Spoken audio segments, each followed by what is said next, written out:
वसुदेव जी ठाकुर जी को लेकर के गोकुल आए। सब सोए गहरी निद्रा में। यशोदा मैया के बगल में नेक सी बालिका सोई है। वसुदेव जी चुपचाप गए, लाला को सुवाए के लाली को लेकर के कंस के पास गए। बालिका को लेकर के जैसे ही गए, हथकड़ियां लग गई, पैरों में बेड़ियां लग गई, सारे दरबान भी उठ गए। यहां इस बात का मतलब क्या है? ठाकुर जी कौन है? ठाकुर जी हैं पर ब्रह्म। और ये बालिका कौन है? ये बालिका है माया। जब आप परब्रह्म के आश्रय में जाते हैं तो बंधन आपको नहीं छोड़ने पड़ते, बंधन आपका त्याग करते हैं। बहुत सावधानी से सुनिएगा। लोग ठाकुर जी की भक्ति में बंधन का बहाना लगाते हैं। कथा में क्यों नहीं आ सकते? हमको इतने काम है। आप वृंदावन क्यों नहीं आ सकते? ऐसे ऐसे संसार के, परिवार के सारे बंधन बताते हैं लोग। ठीक है, सबके अपने अपने बंधन हैं, पर हमारी एक बात सुनिएगा। आप बंधन छूटने की प्रतीक्षा मत किया करो ठाकुर जी की शरण में आने से पहले। आप बंधन सहित ठाकुर जी के पास जाओ। बंधन छोड़ने की जिम्मेवारी ठाकुर जी की, बंधन छुड़वाने की जिम्मेवारी ठाकुर जी की। आप जाओ। तो हमारे मध्य प्रदेश में ओरछा स्थान है, तो ओरछा में एक ठाकुर जी के परम भक्त हुए, सब लोग शायद नाम जानते होंगे, श्री हरिराम व्यास। हरिराम व्यास जी हमारे वृंदावन के सबसे ज्यादा यश को गाया है हरिराम व्यास जी ने। ओरछा के राजा मधुकर शाह के गुरुदेव श्री हरिराम व्यास। अब हरिराम व्यास जी का चरित्र तो बहुत बड़ा है, पर मैं सूक्ष्म में कह दूं कि उनको साक्षात महादेव ने प्रकट होकर के कहा कि व्यास जी, आप विद्वान इसलिए नहीं बने हो कि आप असहाय लोगों को हराते रहो। वो अपनी विद्वत्ता से सबको हराते थे। महादेव ने कहा कि आप तो विशाखा जी का अवतार हो, आप ठाकुर जी की निज सहचरी हो। आप तो जाओ और जाकर के वृंदावन के यश का गुणगान करो। बंधुओं, एक बात हमारी सुनेंगे ध्यान से। अगर आप कहीं और जन्मे हैं, किसी और स्थान में रहते हैं, और किंचित आपके चित्त में ब्रजवास की भावना हो जाए और आपको ब्रज मिल ही जाए, तो निश्चित ही इसमें महादेव की ही अनुकंपा समझिएगा। हमारे ब्रज में बाहर के लोगों को बसावे में, लोग बाग श्री जी से प्रार्थना करते हैं कि हमको ब्रज में बसाओ। लोग बाग ठाकुर जी से प्रार्थना करते हैं कि हमको ब्रज में बसाओ। यमुना जी से, संतों से प्रार्थना करते हैं कि ब्रजवास मिल जाए। आज हम सूत्र बता रहे हैं, ब्रजवास की यदि इच्छा हो तो महादेव की आराधना करो, महादेव ब्रज में बसाएंगे। महादेव को ही अधिकार है ब्रज भेजने का। कितनों को भेजा? हरिराम व्यास जी को ब्रज भेजने वाले श्री महादेव। हरिराम व्यास जी जब वृंदावन आ गए तो वृंदावन से उनका जाने का मन नहीं हुआ। तब ओरछा से कई ब्राह्मण गए, उनके परिवार के लोग गए। मधुकर शाह राजा स्वयं चला गया, और मधुकर शाह राजा ने तो वो किया जो कोई नहीं किया। उसने कहा हरिराम व्यास जी से स्पष्ट कहेंगे कि चलो वापस, तो नहीं जाएंगे। इनके गुरु जी से आज्ञा दिलवा देंगे तो इनको जाना पड़ेगा। तो मधुकर शाह ने जाकर के श्री हितरवंश महाप्रभु को जाकर के प्रणाम किया, राधा वल्लभ लाल जी के मंदिर में वंदन करके। और हितरवंश महाप्रभु से मधुकर शाह ने कहा कि आप हरिराम व्यास जी को आज्ञा दीजिए कि वो वापस ओरछा चले जाएं। तो महाप्रभु जी बोले, भैया ये आज्ञा उचित तो नहीं है, किसी को ब्रज में रहने की इच्छा है तो तुम उसको वापस क्यों ले जाना चाहते हो? तो मधुकर शाह बड़े चतुर थे, उन्होंने कहा देखिए, हरिराम व्यास अकेले वृंदावन में रहेंगे तो अकेले का उद्धार होगा, पर हरिराम व्यास ओरछा में रहेंगे तो पूरे ओरछा का उद्धार होगा। एक का उद्धार अच्छा कि पूरे नगर का उद्धार अच्छा? हितरवंश महाप्रभु बोले, भाई नगर का उद्धार अच्छा है। तो बोले आपसे प्रार्थना है कि आप इनको आज्ञा कर दीजिए कि ये वापस हमारे साथ चलें। तो महाप्रभु जी ने स्वीकार कर लिया, ठीक है, हम हरिराम व्यास जी से कह देंगे कि वो वापस आपके साथ चले जाएं। बहुत अच्छा पद है उनका, मैं वही ढूंढ रहा हूं।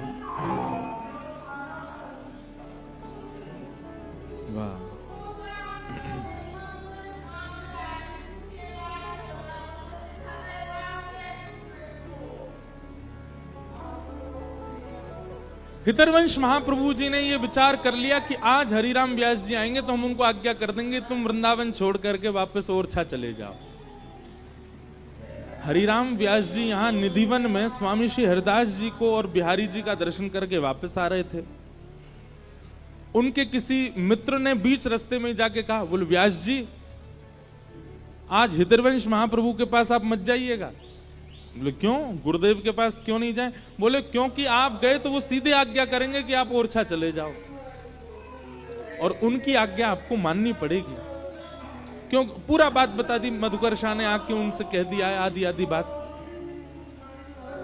ये बात सुनते ही श्री हरिराम व्यास जी गिर पड़े पृथ्वी पर और वृंदावन की रज को अपने तन से लगा करके, वहां के वृक्षों को अपने हृदय से लगा लगा करके खूब रोए, और रोते रोते वृंदावन से कहने लगे, हमने निश्चित ही कोई अपराध कर दिया होगा जिसके कारण वृंदावन हमको बाहर जाने के लिए आज्ञा कर रहा है। और हरिराम व्यास जी ने यह तक स्थिति कर ली कि महाराज काली पोतली, पूरे मुंह पे काजल लगा लिया, और कई लोग तो ऐसा कहते हैं कि काजल लगा के गधा पे बैठ गए और पूरे वृंदावन में घूमने लगे। ऐसी उनकी स्थिति हो गई कि वे अपने वश में नहीं थे। किसी ने पूछा, बोले व्यास जी ये मुंह पे काली पोत के आप इस प्रकार इस जानवर पे बैठ के क्यों घूम रहे हैं? तो हरिराम व्यास जी बोले, वृंदावन त्याग के जिसको जाना पड़ता है उसको ऐसे ही जाना चाहिए, क्योंकि सौभाग्य से मिलता है वृंदावन, और कोई वृंदावन छोड़ रहा है तो उसकी स्थिति तो यही होनी चाहिए कि वो किसी को मुंह ना दिखावे, वो ऐसे वाहन पे बैठ के ही डोले। ऐसे विचलित से हो गए हरिराम व्यास जी।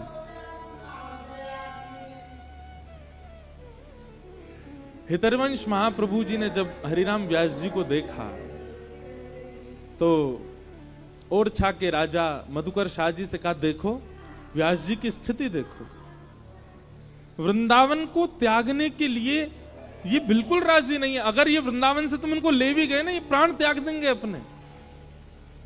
ऐसा मत करो। मधुकर शाह जी तब वापस लौट गए, और मधुकर शाह जी ने कहा कि भाई हरिराम व्यास जी को अब इनका परिवार ही ला सकता है, तो फिर परिवार भेजा। अब परिवार के लोग जैसे वृंदावन में आए तो हरिराम व्यास जी वृंदावन में रहते थे, आनंद करते थे। परिवार वालों से बचने के लिए कुंज निकुंजों में घूमने लगे हरिराम व्यास जी, और तभी आपको घंटे घड़ियाल की आवाज सुनाई दी। राधा वल्लभ लाल जी का महाप्रसाद बट रहा था, हरिराम व्यास जी सबसे आगे खड़े होते थे पंक्ति में, लेकिन आज परिवार वाले घूम रहे हैं वृंदावन में, तो इतना विलंब हो गया कि कैसे पहुंचे। अवसर पाकर के हरिराम व्यास जी दौड़े राधा वल्लभ जी के मंदिर की ओर। तब तक प्रसादी बट चुकी थी सब में। हरिराम व्यास जी जब तक पहुंचे सब में बट चुकी थी। अब हरिराम व्यास जी बोले, आज तो हमारा नियम टूट गया, हमको प्रसादी मिली नहीं ठाकुर जी की। तभी वहां झाड़ू लगाने वाली कड़ी पकौड़ी आदि सब पा रही थी। हरिराम व्यास जी गए और उसके आगे हाथ पसार के खड़े हो गए, बोले बहन आज मुझे प्रसाद नहीं मिला, आप अपने पात्र में से कुछ प्रसादी मुझको दे दो। अब यहां हरिराम व्यास जी उस मेहतरानी के आगे हाथ पसार के बैठे थे, इतने में ही उनका परिवार वाले सब वहीं आ गए, और वो दूर से हरिराम व्यास जी को देख रहे थे। और सब घर के लोग बोले, अरे राम राम राम, देखो ये व्यास जी क्या कर रहे हैं, इतने विप्र कुल के, इतने ऊंचे कुल के, इतने विद्वान हरिराम व्यास जी वृंदावन आके पागल हो गए, एक मेहतरानी के आगे हाथ पसार रहे हैं। मेहतरानी बोले कि मेरे यहाँ का प्रसाद आप ले नहीं सकते, मेरे हाथ का छुबा आप नहीं पा सकते नाथ। हरिराम व्यास जी बोले क्यों? बोले क्योंकि मैं मेहतरानी हूं, झाड़ू पोंछा लगाना मेरा काम है, आप मेरे हाथ का स्पर्श किया प्रसाद नहीं पा सकते। हरिराम व्यास जी बोले, अरे प्रसाद मेरे हाथ में आवे चाहे तेरे हाथ में आवे, पर वो प्रसाद हमेशा प्रसाद ही कहलावे। प्रसाद जब भेद ना करे कि मैं विद्वान के हाथ में जा रहा हूं कि मैं मेहतरानी के हाथ में जा रहा हूं, तो फिर मैं और तू इतना भेद क्यों मान रहे हैं? प्रसाद तो प्रसाद है, वो ये ना देखे कि मैं कौन के हाथ में हूं, चल जल्दी कर अब मुंह को दे दे। और इतने में मेहतरानी ने कढ़ी पकौड़ी हरिराम व्यास जी को दी और हरिराम व्यास जी तुरंत पा गए। अब इस दृश्य को देख करके व्यास जी के परिवार के लोग बोले ये अब हमारे किसी काम के नहीं है, ये पागल हो चुके हैं। हमने सुना था कुछ दिन पहले गधा पे डोल रहे थे, मुंह पे काली पोतली थी, और आज बताओ इनको ये विचार नहीं कि किसके हाथ का पाना चाहिए, मेहतरानी के हाथ की पकौड़ी खा गए। परिवार वाले आए तो थे व्यास जी को ले जाने, पर स्थिति देख करके व्यास जी को ही छोड़ के चले गए, बोले अब हमारे किसी काम के नहीं है। तब हरिराम व्यास जी ने ये कुछ पंक्ति गाई है, ध्यान से सुनिएगा। वृंदावन से प्रीति करने वाले बहुत ध्यान से सुनना। व्यास मिठाई विप्र की तामे लागे आग, वृंदावन के स्वपच को झूठन खइए माग।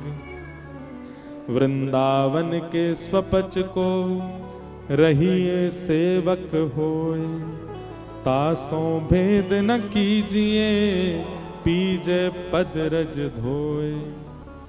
व्यास कुलीन कोटि मिल पंडित लाख 25, स्वपच भक्त की पनही तुले न तिनके शीश। व्यास स्वपच बहुतरि गए एक नाम लवलीन, चढ़े नाभ अभिमान की बूढ़े बहुत कुलीन। यहां पर श्री व्यास जी ने जात पात की सारी बातों को एक किनारे कर दिया और कहा भैया हरि जात पात पूछे नहीं को, हरि को भजे सो हरि को हो। वृंदावन के तो स्वपच की भी अगर प्रसादी मिल जाए तो उसको पालो, उसके आगे अगर कोई बहुत बड़ा विप्र कहीं और का आपको कुछ दे रहा हो तो उसको भले ही मत स्वीकार करो, वृंदावन का कोई कुछ दे दे उसको स्वीकार कर लो। ऐसा अनन्य प्रेम, ऐसा अखंड प्रेम वृंदावन के प्रति श्री हरिराम व्यास जी का था। तो हमने ये विषय क्यों शुरू किया कि आपको बंधन नहीं छोड़ने पड़ते, आप ठाकुर जी को पकड़ लो, सारे बंधन ठाकुर जी अपने आप छुड़वा देंगे आपसे। ऐसी ऐसी क्रिया करवाएंगे कि कोई आपके संग रहेगा ही नहीं, पर सब छोड़ छाड़ के चले जाएंगे, अकेले ठाकुर जी रहेंगे। फिर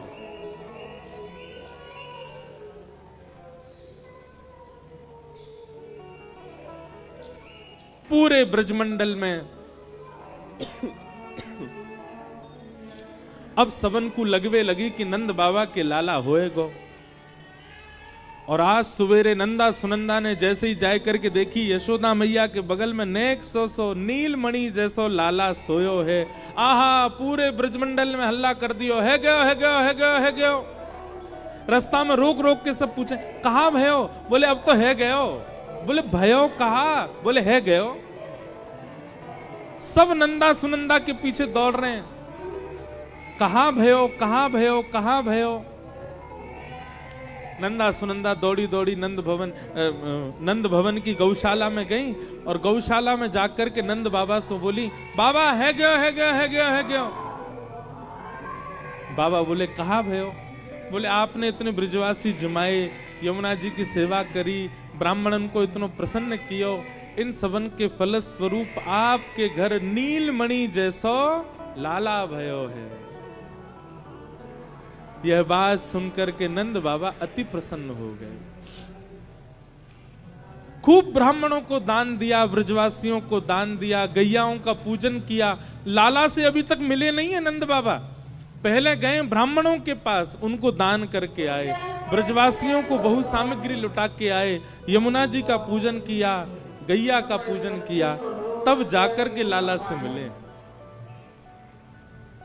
सब ब्रजवासियों को जैसे ही पता चला, सब ने जाकर के नंद भवन को घेर लिया। सब गा रहे हैं, हो जुग जुग जीवे रे यशोदा मैया तेरो ललना, जुग जुग जीवे रे यशोदा मैया तेरो ललना। अरे जुग जुग जीवे रे यशोदा मैया तेरो ललना।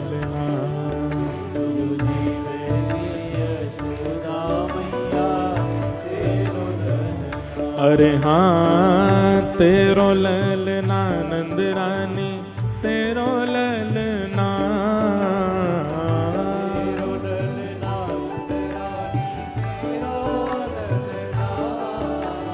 तेरो ललना महारानी, तेरो ललना।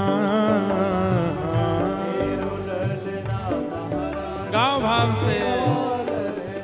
ओ जुग जुग जीवे री यशोदा मैया, तेरो ललना, जुग जुग जीवे री यशोदा मैया, तेरो ललना। अरे जुग जुग जीवे री नंद रानी मैया, तेरो ललना, जुग जुग जीवे री नंद रानी मैया, तेरो ललना। बड़े भागते यशोदा मैया, ऐसो सुत तन जायो, बड़े भागते यशोदा मैया, ऐसो सुत तन जायो। ओ बड़े भागते यशोदा मैया, ऐसो सुत तन जायो, बड़े भागते यशोदा मैया, ऐसो सुत। कैसो सुत? पूर्ण ब्रह्म जगत को स्वामी, सोते ने गोद खिलायो, पूर्ण ब्रह्म जगत को स्वामी, सोते ने गोद खिलायो। हाँ पूर्ण ब्रह्म जगत को स्वामी, सोते ने गोद खिलायो, पूर्ण ब्रह्म जगत को स्वामी, सोते ने गोद खिलायो। ओ याकू मगवा दे पलनवा, तेरो ललना,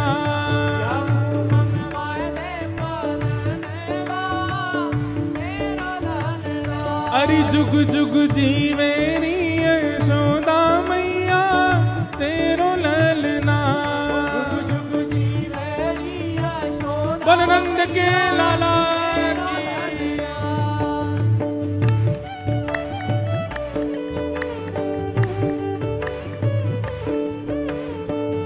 कृष्ण कन्हैया लाल की।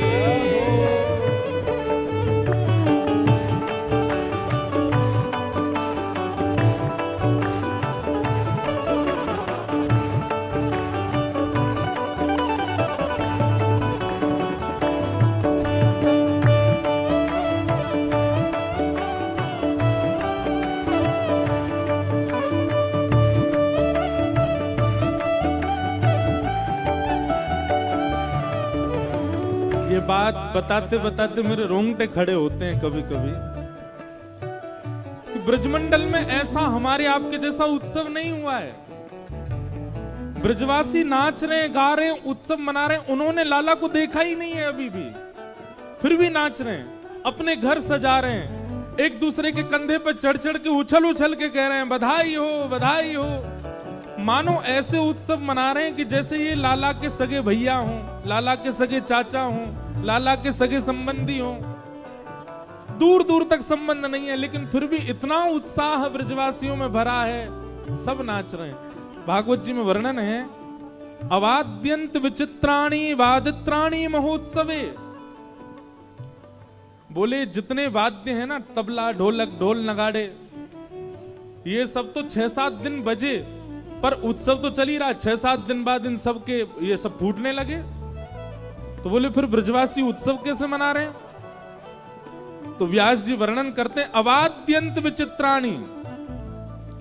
कोई अपने मुंह को फुला करके मुंह से आवाज निकाल रहा है, कोई आवाज निकलने वाली कोई भी सामग्री मिल जाए उसी को बजा रहे हैं। बिना बाल वाला कोई आ जाए तो उसके सिर को ही बजा रहे हैं, कोई किसी के पेट को ही बजा रहे हैं। बस उत्सव मना रहे हैं, सब नाच रहे हैं, गा रहे हैं, और सब कहा कह रहे हैं भैया बुरा मत मइयो, नंद बाबा के लाला भयो है तो को भी बधाई हो, तेरो पेट धन्य है जाए को नहीं कि यहाँ पे ढोलक बजवा ले। मोटे मोटे पेट वाले भी अपने ढोलक बजवा रहे हैं, कोई सिर पे बजवा रहा है, कोई अपने हाथों से विचित्र विचित्र वाद्य बजा करके सब नाच रहे हैं। सब ब्रजवासी कह रहे हैं हे यशोदा मैया, धन्य घड़ी जब होए यशोदा मैया कह के बोले। घड़ी जब होए यशोदा मैया कह के हे मैया अभी तो तुम्हारो लाला भयो है, लेकिन वाह घड़ी की हम प्रतीक्षा कर रहे हैं जब ये मैया मैया कह के बोले करेगो, कितनो सुंदर लगेगो। धन्य घड़ी जब हो यशोदा मैया कह के बोले, धन्य घड़ी जब हो यशोदा मैया कह के बोले। हाँ धन्य घड़ी जब हो यशोदा मैया कह के बोले। धन्य घड़ी जब हो यशोदा मैया कह के बोले। और नूपुर बांध दो चरणन में घुटमन घुटमन डोले, नूपुर बांध दो चरणन में घुटमन घुटमन डोले। हाँ नूपुर बांध दो चरणन में घुटमन घुटमन डोले, नूपुर बांध दो चरणन में घुटमन और डोले। हो पकड़े बाबा की उंगरिया तेरो ललना, पकड़े बाबा की उंगलियां तेरा ललना। हाँ पकड़े बाबा की उंगरिया तेरो ललना। पकड़े बाबा की उंगलियां तेरा ललना। अरे जुग जुग जी मेरी यशोदा मैया तेरो ललना। जुग जुग जी मेरी यशोदा मैया तेरा ललना। अरे हाँ तेरो ललना नंद रानी तेरो ललना। ललना नंद रानी तेरा ललना। ओ तेरो ललना महारानी तेरो ललना। ललना महारानी तेरा। जय हो जुग जुग जी मेरी यशोदा मैया तेरो ललना। जुग जी मेरी यशोदा मैया तेरा ललना। हाँ जुग जुग जी मेरी नंद रानी मैया तेरो ललना। जुग जी मेरी यशोदा मैया तेरा ललना। हे नंद घरा नंद भयो, कन्हैया लाल की। नंद घरा नंद भयो, कन्हैया लाल की। श्री यशोदा के लाला भयो। कन्हैया लाल की। हे जग प्रतिपाल भयो, कन्हैया लाल की। प्यारो राधा रमण लाल भयो, कन्हैया लाल की। प्यारो राधा वल्लभ लाल भयो। कन्हैया लाल की। हे नंद घरा नंद भयो, कन्हैया लाल की। हे नंद घरा नंद भयो, कन्हैया लाल की। हे नंद घरा नंद भयो, कन्हैया लाल की। आनंद घरा नंद भयो। कन्हैया लाल की। बोल नंद के लाला की। सब ब्रजवासी नाच रहे हैं, गा रहे हैं, उत्सव मना रहे हैं, आनंद कर रहे हैं। नंद जी के घर लाला भयो है। नंद बाबा अपने 3 भाव पवित्र कर रहे हैं। तन पवित्र सेवा किए धन पवित्र कर दान, मन पवित्र हरि भजन सो होत त्रिविध कल्याण। नंद बाबा सब ब्रजवासियों को इतनी सेवा कर रहे हैं सबकी, कोई भी उदास नहीं है जाए, कोई भी हताश नहीं है जाए, सबन को। भैया देखो एक बात हमारी सुनो, ठाकुर जी का उत्सव करो, अनुष्ठान करो, भागवत कथा कराओ। अनुष्ठान उत्सव सफल कैसे होते हैं कि जितने भी लोग वहां आवे उनमें से कोई हताश होके ना जावे, उससे उत्सव सफल होता है। कोई निराश होके ना जावे। कई बार बड़े उत्सव होते हैं, बड़ी कथाएं होती, बहुत लोग उदास भी हो जाते हैं, पर यह उत्सव और आयोजन करवाने वालों की जिम्मेवारी होती है कि कोई उदास ना जाए, सबको हम संभालें। आप भले ही जितने दिन उत्सव होता उतने दिन दीन बन के रहो, सबके आगे हाथ जोड़ के रहो, पर किसी को हताश उदास मत होने दो। और ये बात हम नहीं कह रहे हैं, स्वयं भगवान गीता में कहते हैं कि उत्सव में 5 काम नहीं होने चाहिए जिससे उत्सव तामसी हो जाता है। उसमें एक भाव यह भी है कि उत्सव में जितने लोग आवे सब प्रसन्नता से जावे, यह भाव। तो नंद बाबा सबके पास जा रहे हैं, कोई को कोई दिक्कत तो नहीं, सबन के हाथ जोड़ें, सबन के भाव रखें, सबन के प्रति ऐसी भावना रखें कि किसी के हृदय में कोई भी प्रकार को द्वेष भाव या कोई अंतर्भाव नहीं आ जावे। इस प्रकार पूरे ब्रजमंडल की सेवा कर रहे हैं ठाकुर जी, खूब दान कर रहे हैं नंद बाबा, और भजन तो चल ही रहे हो। तभी एक राक्षसी, जब ठाकुर जी 6 दिना के भय, एक पूतना नाम की राक्षसी आई। बहुत ध्यानपूर्वक सुनिए। पूतना, भगवत भक्ति में आप जब प्रवेश करेंगे तो सबसे पहली बाधा आपके जीवन में पूतना ही आएगी। पूतना का मतलब क्या है? अविद्या, अज्ञान। सबसे पहले अविद्या ही जीवन में आती है। अविद्या का रूप क्या होता है? ठाकुर जी में मन लगा पर कुछ समय बाद हटने लग गया, ये अविद्या का कारण होता है।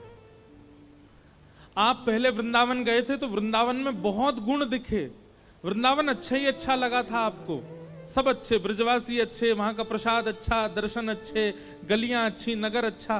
पर आप जब दोबारा गए तो आपको किसी में दोष दिखा, ये अविद्या है। आप पहले कथा सुनते थे, आपका खूब मन लगता था, पर अब आप धीरे धीरे ज्यादा सुनने लग गए तो अब आपको व्यास जी में भी कमी लगती है, अब आपको व्यवस्थाओं में भी कमी लगती है, अब आपको कहीं ना कहीं किसी में, मतलब सीधी बात, भगवत संबंधी कार्यों में जैसे ही दोष दिखने लग जाएं, समझ जाओ कि आपके ऊपर पूतना का आक्रमण हो गया है, अविद्या। इससे बचो।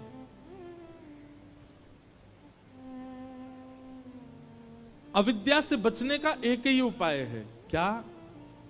आप जो सत्संग श्रवण करते हैं उसका बहुत चिंतन किया करो, क्योंकि चिंतन जो होता है ना, वो चिंतन ही सुनी हुई बातों को, सुने हुए कथा को, वह उसका निचोड़ निकाल करके आपके चित्त में व्यवस्थित करता है, जिससे अविद्या रूपी ये जो वायरस हैं, ये सब आपका स्पर्श नहीं कर पाते। भाई औषधि तो आप ले रहे हो, 7 दिन कथा सुन रहे हो, उसका मतलब औषधि लेना। 7 दिन बाद इस कथा का चिंतन करना मतलब परहेज करना। कोई व्यक्ति औषधि लेता है लेकिन परहेज नहीं करता, ठीक हो जाएगा? वो नहीं हो सकता। परहेज आवश्यक है। आपको डायबिटीज बता दी डॉक्टर ने, दवाइयां दे दी, सुबह खाने से पहले, दोपहर भोजन के बाद, रात्रि सोने से पहले, जो भी हो। आपने 6 महीने दवाई ली, उसके बाद शुगर चेक किया 300 पार। डॉक्टर बोला दवाई लेते थे? बोले मैंने पत्ते खत्म कर दिए कितने सारे, रोज खाता था। फिर ठीक क्यों नहीं हुए? अपना भोजन प्रसाद बताओ कैसे करते थे? बोले सुबह उठते ही हम पराठे खाते थे, दोपहर राजभोग पाने जाते थे, उसमें जलेबी खाते थे, रात्रि सोने से पहले बढ़िया खांड की मिश्री का दूध पीते थे। डॉक्टर बोले भैया तू लाख दवाई ले, कुछ नहीं होना। क्यों? परहेज नहीं है। कथा सुनना औषधि लेने के समान है, पर कथा का चिंतन करना, निरुध्यासन करना, उस पर थोड़ा विचार करना कि व्यास जी जो कह रहे हैं उसका तात्पर्य क्या है, यह परहेज के समान। बिना परहेज के औषधि काम नहीं करेगी। नहीं, कभी कभी मन में आता है, इतने लोग कथा में आते हैं, सबको ठाकुर जी क्यों नहीं मिल जाते? क्योंकि औषधि ले रहे हैं, परहेज नहीं कर रहे। परहेज करो। तो पूतना से बचने का एक ही तरीका है, औषधि तो लीजिए पर उसका चिंतन भी करिए। तत्श्रवणवन प्रपठन विचारण परो भक्त्या विमुच्चेन्नर। बिना विचार किए लाभ नहीं मिलेगा।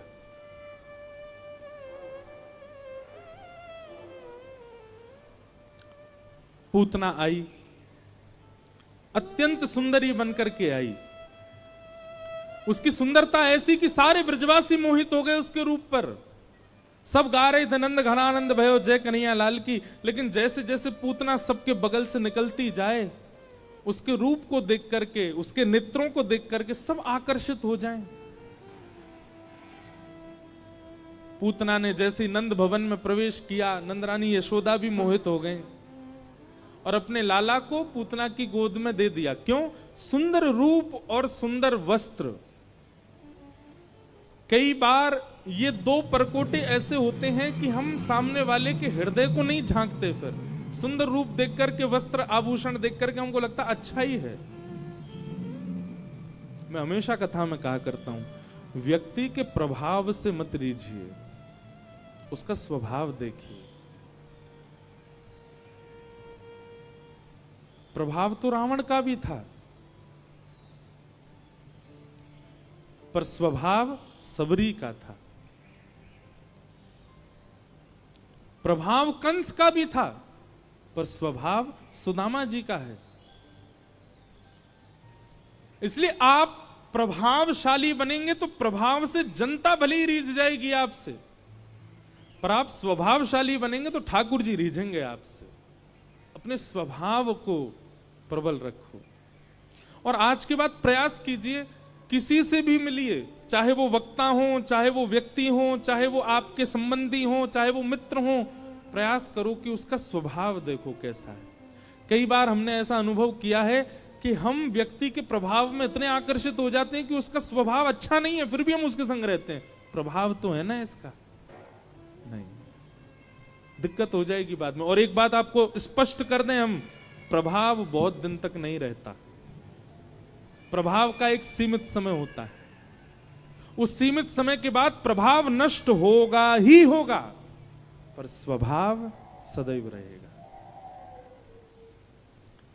इसलिए जिनके ब्याह नहीं हुए हैं, ऐसे जो बालक यहां बैठे हैं, अपने जीवन साथी में कुछ देखो चाहे मत देखो, पर स्वभाव जरूर देखना, उसका स्वभाव मधुर हो। रूप बहुत दिन तक अच्छा नहीं लगता, कला बहुत दिन तक अच्छी नहीं लगती, गुण बहुत दिन तक आपको आकर्षित नहीं करते, पर स्वभाव वो अंतिम समय तक आपको सुख प्रदान करेगा। तो चाहे मित्र बनाओ, चाहे जीवन साथी बनाओ, और हम एक बात स्पष्ट कर दें, चाहे गुरु बनाओ, प्रभाव देख करके नहीं, स्वभाव देख के। अच्छा, अब दूसरी बात, हम पे ही एक प्रश्न बहुत आता है। कई लोगों का मन है दीक्षा लेनी है, पर हम नहीं देते। हमने नियम, बहुत सारी बातें कही हैं इतनी कथाओं में कि हमारा मन है कि हमसे दिशा ले लो आप, हम दिशा दे रहे हैं। और जिस दिन दिशा पर आप चलने लगोगे, दीक्षा वास्तविक में दिशा ही दीक्षा है। वो दीक्षा किस काम की कि आपने गुरु मंत्र तो ले लिया, किसी को गुरु तो बना लिया, पर दिशा नहीं ले पाए उससे। इसलिए हम पहले दिशा देने का ही काम कर रहे हैं, हमारी दिशा ही दीक्षा है। पर अब गुरुजनों की बहुत आज्ञा है और पूज्य पिताजी महाराज का भी बहुत प्रेशर है, तो अगले वर्ष तक हम प्रयास करेंगे कि हम दें, पर उसमें भी हम आपसे फिर कहेंगे दिशा प्रधान। सबकी कथा सुनो, सबसे ग्रहण करो, सब कुछ ना कुछ देते हैं, दिशा ग्रहण करो। तो जीवन में किसी को भी स्थान प्रदान करो, उसका प्रभाव नहीं, स्वभाव देख करके। पूतना प्रभावशाली बनकर के आई है, ऐसा रूप, गजगामनी चाल। अरे कहां तक कहें, कई ब्रजवासी दौड़े दौड़े गए, ए मैया तू बहुत दिनाते पीछे पड़ रही, ब्याह कर ले, ब्याह कर ले, करा दे मेरो ब्याह। कौन ते करेगो? वो आ रही क्या बातें करा दे, देखियो मैया कितनी सुंदर लग रही है। अरे ब्रजवासियों की छोड़ो, पूतना जब नंद भवन में गई है तो यशोदा मैया के भी चित्त में ये भाव आ गया, इतनी सुंदर। अरे विधाता, या तो तेने मेरो लाला कछु साल पहले भेज दियो हो तो, या ये छोरी कछु साल बाद आती तो यही तो ब्याह कराती अपने लाला को। कितनी सुंदर है। ठाकुर जी कह रहे हैं मैया रुक जा, अभी तेरे बहू को रूप दिखाऊं। यशोदा मैया बोली आओ बहन, कहां से आई हो? पूतना बोली पास के गांव ते आई हूं, आपके लाला की हैवे की खबर जाने मैंने सोची न कि थोड़ो आपको बधाई दे आऊं। हाँ हाँ तुम्हारा ही लाला है, गोद में दे दिए ठाकुर जी।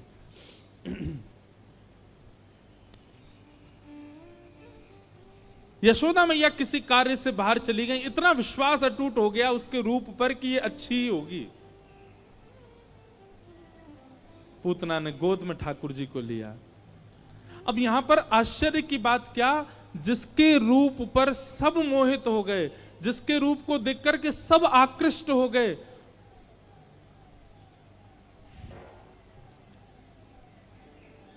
क्या बता रहा था? हाँ, जिसके रूप पर सब आकृष्ट हो गए, जिसके रूप पर सब मोहित हो गए,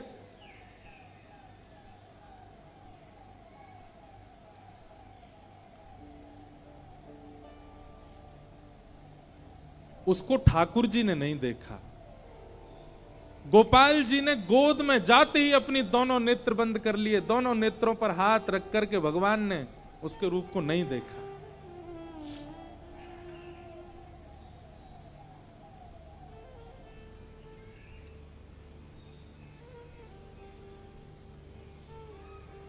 कितना बड़ा दुर्भाग्य है पूतना का, पूरे विश्व को प्रभावित कर लिया लेकिन विश्व रचयिता को प्रभावित नहीं कर पाई।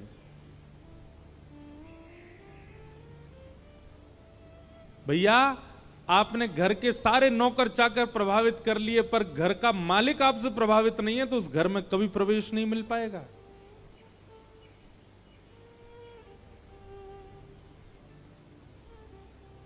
पूतना को चाहिए था कि ऐसा रूप निर्माण करती कि ठाकुर जी उसको देखते, पर ठाकुर जी ने नेत्र तो बंद किए, ऊपर से हाथ और रख लिए, नहीं देखा पूतना को।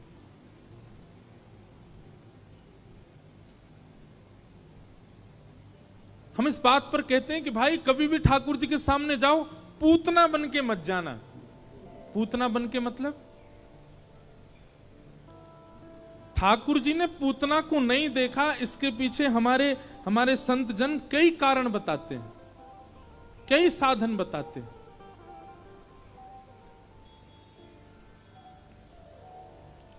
और उन कई कारणों में एक विशिष्ट कारण है,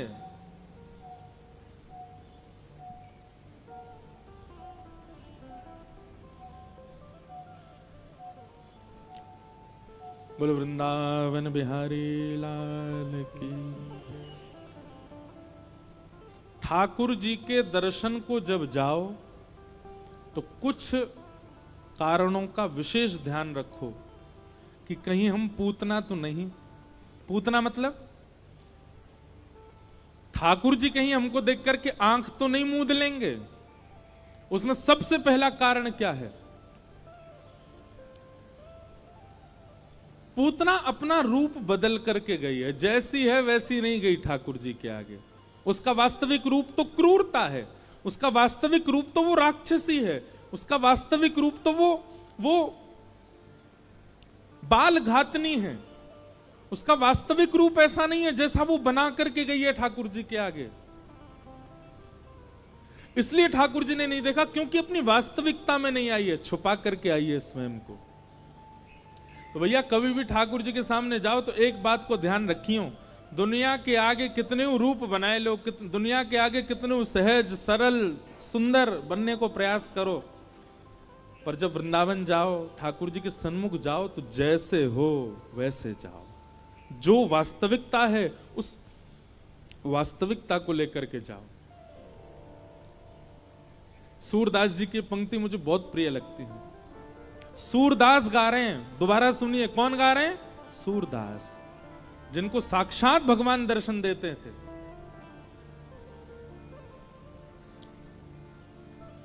कौन कुटिल खल कामी मौसम कौन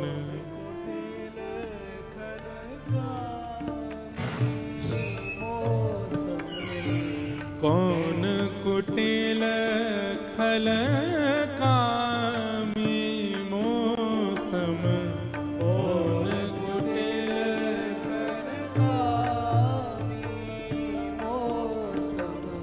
जो तन दियो ताहि बिसरायो जो तन दियो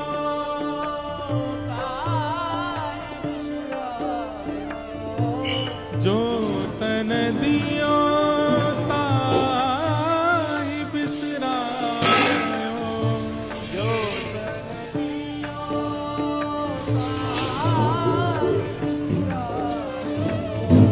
ऐसो नमक हरामी मौसम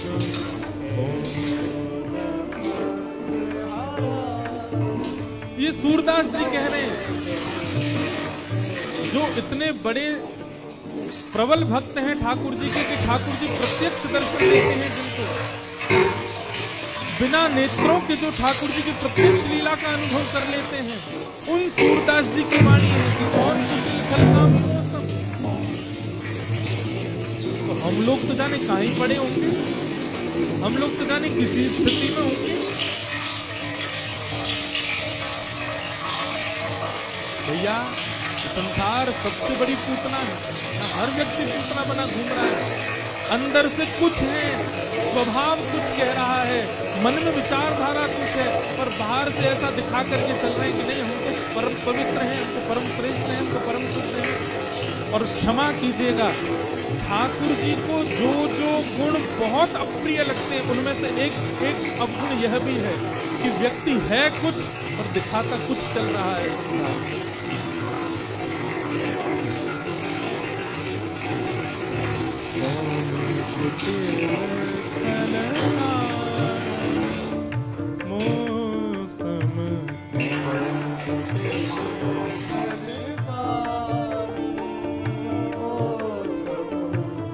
कौन कुटिल खल कामी मौसम कौन कुटिल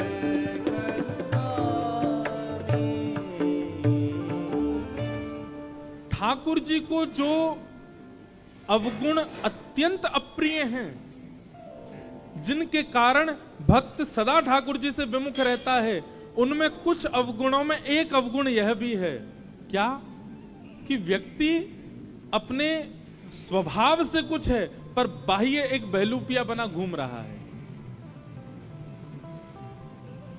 और आजकल ऐसे लोगों की तादाद बहुत ज्यादा हो गई है संसार में।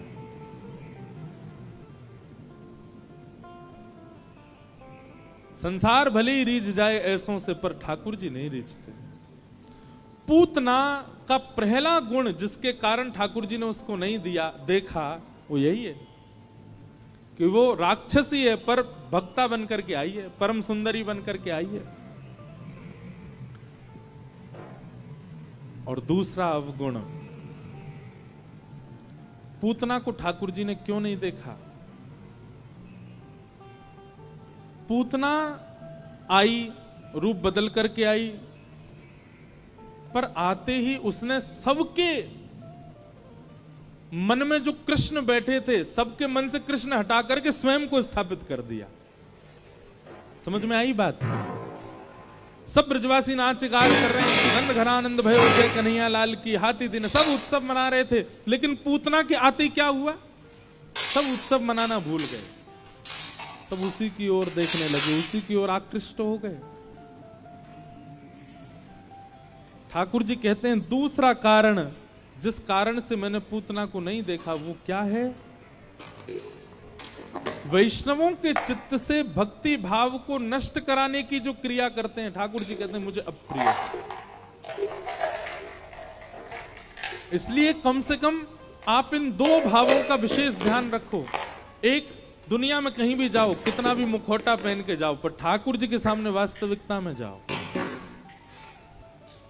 दूसरी बात, दुनिया में सब जगह लोग आपसे पूछें, आपको देखें, आपके प्रति सबकी जय जयकार, पर जब ठाकुर जी के सन्मुख जाओ तो ऐसे जाओ कि किसी के भी चित्त में ठाकुर जी प्रकट हैं, वो ठाकुर जी कहीं अप्रकट ना हो जाएं, नहीं तो कहीं नेत्र मूंद ना लें ठाकुर जी। भैया, हमें हरि प्रिय बनना है, ऐसा बनाना है स्वयं को कि हम ठाकुर जी के प्रिय बन सकें। पूतना को देख करके भगवान ने नेत्र बंद कर लिए। यशोदा मैया जैसी बाहर गई, पूतना ने अपनी गोद में ठाकुर जी को लिया, जैसी अपना पयोधर भगवान के मुख में दिया, भगवान ने पहले तो उसके विष को पिया, उसके पुण्यों को पिया, उसके पापों को पिया, उसके रसतत्वों को पिया। दुग्ध को पीते हुए भगवान ने प्राणी समम रोष समन्वितो पिबत। ठाकुर जी ने जैसे ही पूतना के प्राण पीने प्रारंभ किए, पूतना व्याकुल होने लगी, राक्षसी रूप में परिवर्तित होने लगी और विकराल विशाल रूप धारण कर लिया। सामुंच मुंचाल मित प्रभाषणी, अरे बालक छोड़, अरे बालक छोड़, चिल्लाने लगी पूतना। लेकिन गाढ़म कराभ्याम, ठाकुर जी ने इतना कसकर के उसके प्राणों को पकड़ा है कि पूर्ण जोर लगाने पर भी ठाकुर जी उससे दूर नहीं जा रहे हैं। अंत तो गत्वा, विशाल रूप धारण करके पूतना के प्राण निकल गए, प्राणों को ठाकुर जी ने पी लिया और पूतना का वध हुआ। बोलो पूतना मर्दन भगवान की जय।